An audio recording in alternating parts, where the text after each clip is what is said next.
औज़ुबिल्लाहिमिनश्शैतानिर्रजीम बिस्मिल्लाहिर्रहमानिर्रहीम। मैं homeopathic doctor Mohammad Munir Munshi. दो आपको कब्ज़ कुशा के ग्रुप के बारे में पहले बता चुका हूँ। एक वो जो बहुत स्लो असर करती है, एक वो जो तेज़ असर करती है। आज इसका तीसरा ग्रुप हैगा। ये एसिड जुलाब आवर है जो नमकियात वाले होते हैं। ये अपने अमल से पानी को इकट्ठा करते हैं और अपने अमल से अंतड़ियों में तहरीक पैदा करते हैं और पखाना लाते हैं। ये अंतड़ियों में कब्ज़ नहीं होते बल्कि वक्त लेते हैं। इसकी जो पहली दवाई है वो मैग्नीशिया फास्फोरिकम है। बिलजीद में ये कब्ज़ ख़त्म कर सकता है। इसका ज़िक्र ब्रिटिश फार्माकोपिया में है। ये कलमों की सूरत में होता है। ये सॉलिड जायके में कवा होता है। इसकी खासियत है कि ये पानी में बआसानी हल हो जाता है। मिक़दार खुराक खुश्क हालत में इसको 2 से 12 ग्राम तक इस्तेमाल करते हैं।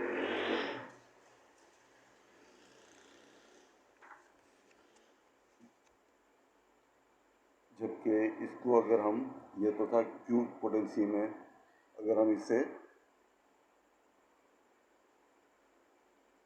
पोटेंसी में 30 में या 200 में इस्तेमाल करें, ये मौसम गर्मा के 10 जिसके साथ ग़िज़ा की के हो 10 मिक़दार में ज़्यादा जर्दी माइल चिपचिपे और आटे में बिल्कुल पानी के से होते हैं।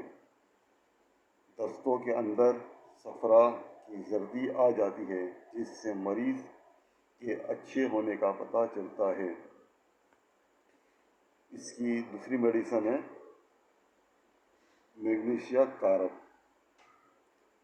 बिलजिद में या क्यों में इसकी जो खासियत है वो ये है, ये एक बेहतरीन जुलाब आवर है। इस दवा को एंटी एसिड मादे से तेज़ाबियत ख़त्म करने के लिए करवाना हो तो इसकी मिक़दार 0.3 से 0.6 ग्राम है और अगर इसको बतौर कब्ज़ कुशा इस्तेमाल करवाना हो तो इसकी मिक़दार 2 ग्राम से 4 ग्राम तक है। इसका ज़िक्र BP और NFP में मौजूद है।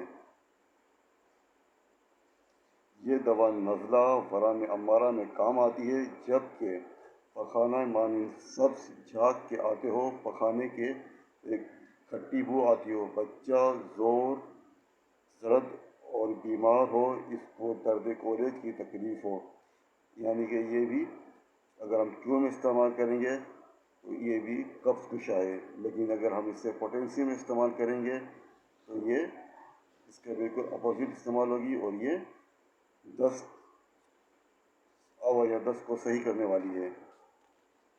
तो इसमें देखेंगे ये वो मेडिसन है जो एक दूसरे के मेडिसन एक ही है लेकिन ट्यूब में और पोटेंसी में मुतज़ाद है।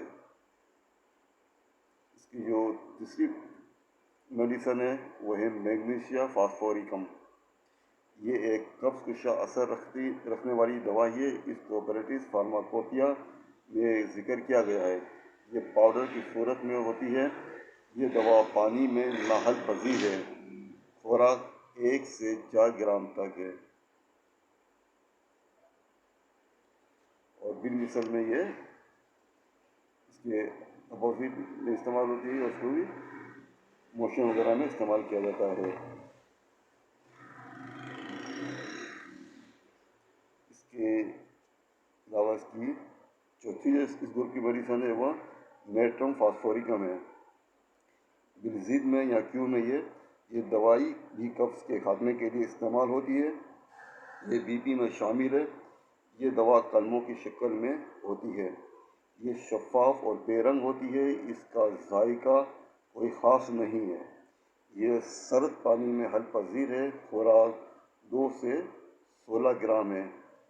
बिल मिसल में ये दवा यानी कि पोटेंसी में इसको इसहाल में ये दवाई इस वक्त काम आती है जबकि इसहाल مٹی بو والے سبز یا سفید آتے ہو، فضلہ پانی کے اوپر تیرتا ہو، سر درد اور یرکان بھی موجود ہو، جب ترش ڈکارے اور ترش کے آتی ہو، غذیہ جو بھی مواد خالی ہوتا ہو وہ ترش ہو۔ اس کی پانچویں جو میڈیسن اس گروپ کی ہے وہ ہے نیٹرم فاسفوریکم۔ بالسیدھ میں یا کیو میں یہ دوا قبض کشا اور پیشاب آور ہے، اس کو جلاب کے طور پر استعمال کیا جاتا ہے۔ یہ دوا میگنیشیم سلفیٹ کی نسبت ہلکا اثر رکھتی ہے۔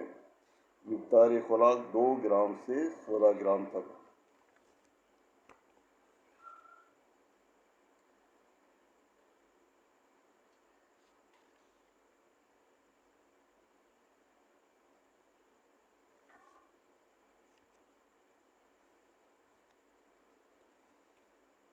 اس کی جو پوٹینسی میں جو ہے وہ اس کا ہے صبح کے اسہال میں دست یکایک بہت زور سے نکل جاتے ہو اور ساتھ ہی پڑ بھی بہت ہوتی ہو، یعنی کہ کیوں میں یہ قبض کشا ہے اور پوٹینسی میں یہ اسہال کو یا دست کو صحیح کرتی ہے گی۔ یہ اس گروپ کی میڈیسن ہو گئی۔ اب اس کے علاوہ جو دیگر ادویات ہے جو اس میں استعمال ہوتی ہے وہ ہے کسٹر آئل یا رسینس کمیونس۔ اس کا تعلق نباتات گروپ سے ہے۔ یہ ارن کے بیجوں سے حاصل کیا جانے والا تیل ہے۔ اس کو فکس آئل کہا جاتا ہے۔ یہ بے رنگ تیل مگر بعض اوقات اس کا رنگ زردی مائل ہو سکتا ہے، ذائقے میں یہ پھیکا ہوتا ہے۔ بالضد میں یا کیو میں اس کو استعمال کریں گے تو بہترین جلاب آور ہے۔ استعمال کے 4 گھنٹے کے اندر پخانہ لاتی ہے، اس سے ایک سے زیادہ اسہال آتے ہیں۔ اس کا استعمال مشکل ہے، متلی لاتا ہے۔ اس کو عام طور پر دودھ میں ملا کر دیا جاتا ہے۔ اس کو بچوں میں بھی استعمال کروایا جاتا ہے۔ اس سے پیٹ صاف ہوتا ہے لیکن بعد میں قبض کرتا ہے۔ اس کو بخار کی حالت میں بھی استعمال کروایا جاتا ہے۔ قبض کے علاوہ بچوں اور بوڑھوں میں پیٹ درد اور بد ہضمی میں استعمال کروایا جا سکتا ہے۔ یہ اپنے عمل سے آنتوں میں معمولی خراش لا کر اثر کرتا ہے اور پخانہ لاتا ہے۔ اس کو زچگی سے قبل پیٹ صاف کرنے کے لیے بھی استعمال کروایا جاتا ہے۔ خوراک 4 گرام سے 16 گرام تک۔ یہ تھی جو قبض کی میڈیسن تھی جو مختلف گروپوں میں آپ کو میں نے بتائی۔ اس کو آپ نے دیکھا کہ کیو کے اندر اس کو اگر استعمال کریں گے تو یہ قبض کو دور کرتی ہے، اور اگر ہم اس کو پوٹینسی میں استعمال کریں گے 3200 میں تو یہ اسہال کو ختم کرتی ہے گی۔ تو یہ کیو اور پوٹینسی میں اپوزٹ استعمال ہوتی ہے۔ اس لیے اللہ کا شکر ہے کہ جو ہومیوپیتھک ہماری ریسرچ ہے کہ وہ ہومیوپیتھک وہ واحد علاج ہے جو بالضد اور بالمثل دونوں طرح سے استعمال کروایا جا سکتا ہے، اور اس کو دونوں طرح سے اپلائی ہو سکتا ہے۔ تو ہمیں اپنی میڈیسن پہ ریسرچ کرنی چاہیے اور کون سی پوٹینسی کیو میں کیا اثر کرتی ہے اور پوٹینسی میں کیا اثر کرتی ہے، سب کا ہمیں فرق پتہ چلنا چاہیے۔ بہت شکریہ، والسلام علیکم ورحمۃ اللہ وبرکاتہ۔